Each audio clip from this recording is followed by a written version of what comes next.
हे friends, तो आज हम इस चैप्टर के इन चैप्टर एक्सरसाइज 3 का क्वेश्चन नंबर 4 डिस्कस करने वाले हैं, जो कि एक्सरसाइज का सबसे लास्ट क्वेश्चन है। तो आइए दोस्तों, इसे अच्छे से समझते हैं। फ्रेंड्स, इस क्वेश्चन के अंदर मुझे कहा गया है कि मुझे मेरे एरियोलर टिश्यू के फंक्शंस को एक्सप्लेन करना है। तो दोस्तों, जो हमारा एरियोलर टिश्यू है वो हमारे ऑर्गन्स के जो इंटरनल स्पेस होता है उसे फिल करता है, हमारे इंटरनल ऑर्गन्स को सपोर्ट भी प्रोवाइड करता है, और इतना ही नहीं, जो भी टिश्यूज ब्रेक डाउन हो जाते हैं, वॉर्न आउट हो जाते हैं, वो उनकी रिपेयर में भी हेल्प करता है। तो दोस्तों, यही हैं कुछ मेजर फंक्शंस हमारे एरियोलर टिश्यू के। और दोस्तों, इसी क्वेश्चन के साथ हमारी सभी इन चैप्टर एक्सरसाइजेस भी यहीं पर कंप्लीट हो चुकी हैं। तो चलिए फिर आप सभी इन चैप्टर एक्सरसाइजेस को अच्छे से रिवाइज कीजिए, और मैं मिलता हूं आपसे अगले लेक्चर में।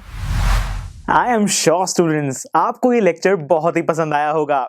तो अगर आप अपने हर कंसेप्ट को इतने ही मजेदार और इंटरेस्टिंग तरीके से क्लियर करना चाहते हैं, तो डाउनलोड कीजिए हमारी PuStack ऐप, जहां पर आपके लिए और भी बहुत सारे ऑप्शंस अवेलेबल हैं, जैसे कि sample papers, back exercise solutions, written answers and much more. So what are you waiting for? Download the app now.